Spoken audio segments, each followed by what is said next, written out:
ఎలా స్టార్ట్ అయింది, అసలు ఏం చదువుకున్నారు, ఎక్కడ చదువుకున్నారు? నేను గవర్నమెంట్ ఎయిడెడ్ స్కూల్లో చదువుకున్నానండి. హాయిగా ఆడుతూ పాడుతూ చక్కగా హోంవర్క్లు అవి ఇవి ఏమీ లేకుండా ఎగ్జామ్స్ ఒకటి రాసి పాస్ అయితే చాలు. అలాగే అలా నా చైల్డ్హుడ్ అంతా చాలా సరదాగా జరిగింది. ఇంకా ఇంటి దగ్గర చాలామంది పిల్లలు ఉండేవాళ్ళు.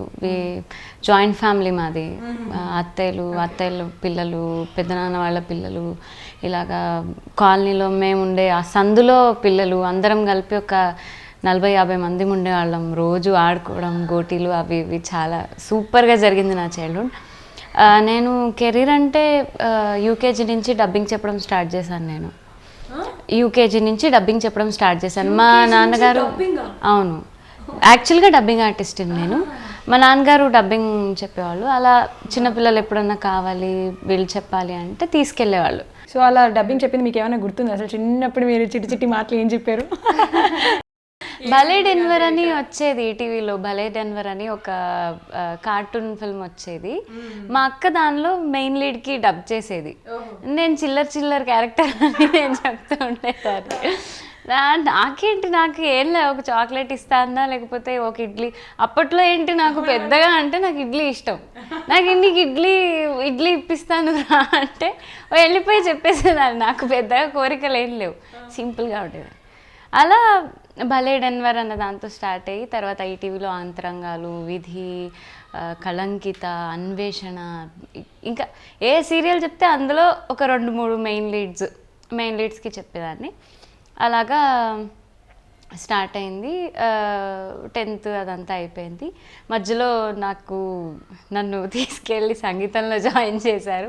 ఏడుస్తూనే జాయిన్ అయ్యాను. నాకు వద్దు దయచేసి సంగీతం అంటే ఇష్టం లేదా? ఇష్టం లేదు నాకు అసలు ఇష్టమే లేదు. నేను ఏడుస్తూ అలాగే వెళ్ళాను. నన్ను ఇంక ఇంటి దాకా తీసుకెళ్లారు. మా మ్యూజిక్ టీచర్ ఇంటి దాకా తీసుకెళ్లారు. అక్కడే రోడ్డు మీద కూర్చుండిపోయి దొల్లి ఏడ్చాను. నన్ను ఎందుకు ఇలా చేస్తున్నారు, నేను ఏం తప్పు చేశాను, హోంవర్క్ చేస్తున్నాను, అన్నీ చేస్తున్నాను, బాగా చదువుకుంటున్నాను కదా, ఇప్పుడు అవసరమా మీకు అని. లేదు బాగా పాడేదాన్ని, చాలా బాగా పాడేదాన్ని. కాంపిటీషన్స్కి వెళ్తే ఫస్ట్ ప్రైజ్ గ్యారంటీ అవన్నీ ఉండేవి. కానీ నాకు సంగీతం నేర్చుకోవడం ఇష్టం లేదు. అంటే బేసిక్గా ఒక చోట కూర్చొని నేను నేర్చుకోలేను, నా వల్ల కాదు. అదే నాకు రాక్షసుల్లాగా అనిపిస్తారు వాళ్ళు. కూర్చో, నీచుకో, పాడు, నాకు అవి రావు. సరే అలా కాదు అని చెప్పి, నువ్వు ఏమన్నావు, నువ్వు చచ్చినట్టు రావాల్సిందే అని తీసుకెళ్లారు. హేమావతి గారని ఆవిడ దగ్గర జాయిన్ చేశారు.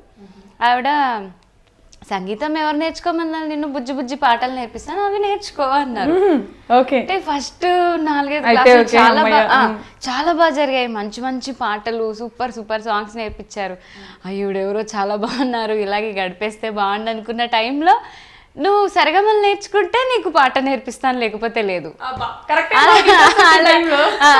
అలాగా ఫిట్టింగ్ పెట్టారు. చచ్చినట్టు సరిగమలు నేర్చుకొని ఆ పాట అనేదాన్ని. అలా ఆవిడ నాకు నేర్పించారు. ఆవిడ వల్ల నాకు ఒక ఇంట్రెస్ట్ అన్నది డెవలప్ అయింది. అయ్యో చాలా బాగుంది కదా, అంటే స్కూల్ ఎగ్గొట్టేసి కాంపిటీషన్లు పాడితే స్కూల్కి వెళ్ళక్కర్లేదు అన్నదే కాదు, ఇలా కూడా ఎంజాయ్ చేయొచ్చు మనం అన్న ఒక థాట్ ఆవిడ వల్ల నాకు వచ్చింది. సో మీకు సంగీతం అంటే ఇష్టం లేకపోయినా ఫైనలీ పాటల కోసం మీరు సంగీతం నేర్చుకొని, సంగీతం మంచిగా సాంగ్స్ అలా పాడుతూ సంగీతం నేర్చుకున్నారు. అసలు ఈ ఫీల్డ్లోకి రావడానికి మీకు ఫస్ట్ ఛాన్స్ ఎవరిచ్చారు, ఎలా ఎంటర్ అయ్యారు, ఏంటి, అవన్నీ కూడా మాకు మొత్తం వివరంగా చెప్పాలి.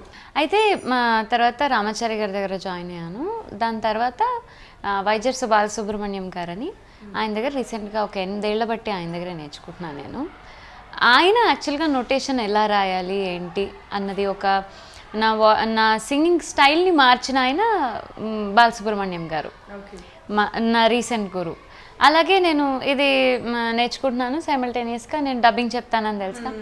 6th క్లాస్లో సంతోష్ శివన్ గారి మూవీ హేలో అన్న మూవీకి నేను చెన్నై వెళ్ళాను డబ్బింగ్ చెప్పడానికి. నేను మా చెల్లి, తను లీడ్ చెప్పాలి, నేను సైడ్ క్యారెక్టర్ చెప్పాలి. అక్కడికి వెళ్ళాక తారుమారు అయిపోయింది. నేను లీడ్ చెప్పి తను సైడ్ క్యారెక్టర్ చెప్పింది పాపం. సో అందులో లీడ్ పాడుతుంది అనమాట ఒక పాట. దాన్ని వేరే వాళ్ళు పెద్దవాళ్ళ చేత ఎందుకు పాడించడము, ఈ అమ్మాయి చేత పాడించి ట్రై చేద్దాం, పాడుతోంది కదా, అప్పుడు తినకి రాకపోతే అప్పుడు మనం వేరే వాళ్ళ చేత పాడిద్దాం అన్న ఒక ఇది. సరే డబ్బింగ్ అయిపోయింది, వచ్చేసాను ఇంటికి. మళ్ళీ పిలిచారు సెకండ్ టైం. పిలిచారు. నాకు టాయ్స్ కొనిపెడితే వస్తాను, లేకపోతే రానని చెప్పాను నేను. ఓకే నీకు కొనిపెడతాం, నువ్వు రా అన్నారు. పాడేసాం, అయిపోయి 15-20 మినిట్స్లో మొత్తం పాట అయిపోయింది. That was my first recording 6th క్లాస్లో. అది ఒకటే లైన్, మనసులోని చిన్న మాట హేలో హేలో అన్నదంట, పరవశాన పురకరించి పాటలెన్ను పాడాలి, ఇలా వస్తుంది పాట. తర్వాత ఆ మూవీ ఇంటర్నేషనల్ ఫిల్మ్ ఫెస్టివల్కి వెళ్ళింది, చిల్డ్రన్ ఫిల్మ్ ఫెస్టివల్కి వెళ్ళింది. నేషనల్ అవార్డ్స్ వచ్చాయి మూవీకి. తర్వాత మంచి అప్లాజెస్ చాలా వచ్చాయి. That was a very good memory. అసలు ఎక్స్పెక్ట్ చేయలేదు మనం, జనరల్గా వెళ్ళి చేసిన క్యాజువల్ వర్క్ అది. But we got so many applauses and applauds, everything we got everything అనమాట. తర్వాత కంటిన్యూ చేశాను. విఎన్ ఆదిత్య గారి మూవీకి డబ్బింగ్ చెప్పడానికి వెళ్ళాను నేను inter first year I think. వెళ్ళినప్పుడు ఆయన ఊరికే కూర్చొని బయట పాడుకుంటుంటే పాడతావా అన్నారు. పాడతాను అన్నారు. అంటే నువ్వు వెయిట్ చేయన్నారు, డబ్బింగ్ అంతా అయిపోయాక మళ్ళీ థియేటర్లోకి తీసుకెళ్ళి ఏది క్లాసికల్ పాడు, వెస్టర్న్ పాడు, మెలడీ పాడు, లైట్ మ్యూజిక్ పాడు, ఇలాగ 4-5 పాటలు రికార్డ్ చేసి కళ్యాణి మాలిక్ గారు, ఇప్పుడు Kalyani Koduri he's going by this name,